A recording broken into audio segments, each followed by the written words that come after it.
권기창 안동시장 최측근인 소통비서관이 시정에 비판적이었던 시의원의 고발을 사주하고 고발장까지 썼다는 폭로에 이어 권기창 시장으로부터 직접 고발 사주를 받았다는 폭로가 추가로 나왔습니다. 고발 대상은 지난 시장 선거 때 다른 후보를 도운 체육 종목단체 회장이었습니다. 역시 자신이 고발장을 직접 썼고 경찰 접수까지 마쳤다는 겁니다. 자기 종파에 의뢰해야 되는데 선거 안 도와줬어요. 아이고 그 골치 아프다고 막 구속 좀 되게 막 해부서 권기차이가 직접 데리고 왔어요. 고소인 그분을 태워갖고 가서 안동경찰서에 가서 접수를 했습니다. 선거 당시 캠프에서 중책을 맡았던 제보자는 지역 업체에서 선거 자금을 모아오라는 요구를 받았고 실제 자신도 돈을 주었다고 털어놨습니다. 한 10개 업체 10억을 만들어 달라고 하고 그래 안 되겠네. 한 5개 업체 한 5억만 만들어 주소 선배님. 내가 시장 되면 로또 주는 거고 안 되면은 내한테 기부했는 거로 하라. 하도 미안해가지고 하니까 3천만 원 구해줬고 공천되고 2천만 원 내가. 이와 관련해 경북경찰청은 불법 정치자금 수수 혐의로 수사를 진행 중인 것으로 확인됐습니다. 권기창 시장의 부인이 시의원 고발이나 시의회 규탄 집회 등 사안마다 관여돼 있다는 정황도 제기됐습니다. 당무국장이 시장 사모님이 어디 가면은 김세롱 의원 만나면은 스트레스 너무 많이 받는다고 그런 이야기를 하더라고. 권기창 시장 부인 하는 말이 그거 들어가고 막 의자도 땡겨보고 막 완전 가격하게 좀 해야지. 고래 얌전하게 하면은 그게 뭐 하나만 하지 뭐 이런 식으로. 권기창 시장 부인은 자신은 전혀 모르는 일이라고 입장을 밝혔고 권 시장에게도 여러 의혹에 대해 물었지만 전혀 모르는 일이라는 입장을 밝혀왔습니다. 이런 가운데 의혹을 폭로한 제보자와 권기창 시장이 주고받은 욕설 파일이 무차별적으로 확산하고 있어 의혹은 더욱 증폭되고 있습니다. 권기창 니는 쓰레기야 임마. 니나 쓰레기다 이 자스가 니나 쓰레기래. 건강게 막 나야 되니. 앞서 안동시청 간부 공무원 2명이 국민의힘 입당 원서를 수집해 전달한 혐의로 현재 경찰 수사가 진행 중입니다. 공무원의 당원 모집도 고발 사주 의혹도 핵심은 윗선의 개입이 있었는지입니다.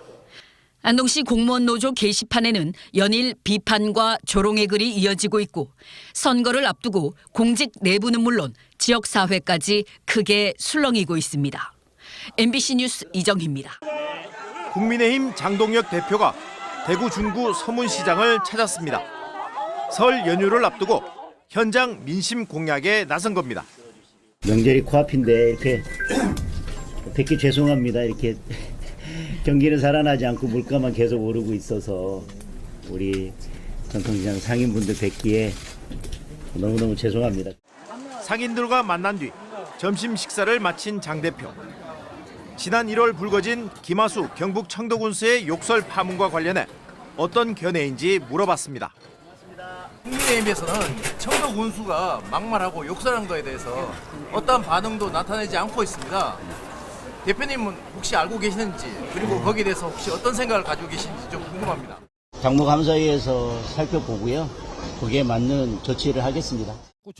지난 4일 불거진 전남 진도군수의 외국인 여성 수입 발언을 놓고는 더불어민주당은 닷새 만에 김 군수를 제명했습니다. 외국인 여성에 대한 비하 발언으로 무리를 일으킨 것에 대한 내용입니다. 최고위원 저는 만장일치로 여성 비하 발언에 군민, 군의원 가릴 것 없이 욕설을 일삼아온 김하수 청도군수에 대해 국민의힘은 그동안 미온적인 태도를 보여줬습니다. 국민의힘 당규에 따르면 당무감사위원회는 무리, 비리, 비위 등 부정사건에 관련된 경우 조사를 실시하도록 돼 있습니다. 지방선거를 앞두고 후보들의 공천 경쟁이 예고된 가운데 국민의힘이 더불어민주당처럼 국민의 눈높이에 맞는 결과를 도출해낼지 주목됩니다. MBC 뉴스 한태현입니다. 지난해 3월 경북 청도군의 한 요양원 원장은 김하수 군수에게 전화를 받았습니다. 접목하는 가시나 있나? 예, 우리 국장입니다. 그 입주디 이거 함부로 지키지 마라 캐라 그 추입 분다고. 그 미친 아니야? 놀란 원장이 군수를 말려보지만 또 역설이 돌아옵니다. 그런데 군수님도 말씀이 좀 심하십니다. 남 듣기가 좀 그렇습니다. 내가 내 용서 안 한다 캐라. 예, 알겠습니다. 죽을라고 말이야. 열린 입주인이라고 함부로 쳐제끼고 질투하나 그 개 같은 말이야. 직원이 대단한 실수라도 한 것 같아 물었더니 황당한 폭언이 다시 돌아옵니다. 다음에 군수가 누가 될지도 모르는데 너무 설친다 그따위 소리 나고 다음에 군수 되면 지금 왜 할 낀데 이거 미친 게이가 이거 말이야 이것들이. 알고 보니 군수가 요양보호사협회 건립을 추진하는데 요양원 여성사무국장이 군수 측근에게 단지 다음 군수 임기 때도 협회가 지속 가능하냐고 문의했다는 게 폭언의 이유였습니다. 이런 협회가 조직이 되고 나면 다음에 만약에 바뀌어도 협회가 지속 가능하냐라고 물었어요. 군수의 폭언과 욕설을 전해들은 피해자는 충격을 받아 정신과 치료까지 받았지만 군수는 한 번도 사과하지 않았습니다. 지금 10개월이 지나도 저는 트라우마 속에서 자다가도 깜짝깜짝 놀래가 깨고. 김 군수의 폭언 논란은 처음이 아닙니다. 3년 전에도 청도군 직원에게 폭언을 해 국가인권위원회에 진정사건이 접수된 바 있고 검찰에도 사건이 접수됐습니다. 피해자는 김 군수를 지난 8일 모욕죄로 검찰에 고소했습니다. 취재진은 김 군수의 해명을 듣기 위해 청도군을 찾아갔지만 만날 수 없었습니다. MBC 뉴스 한태현입니다.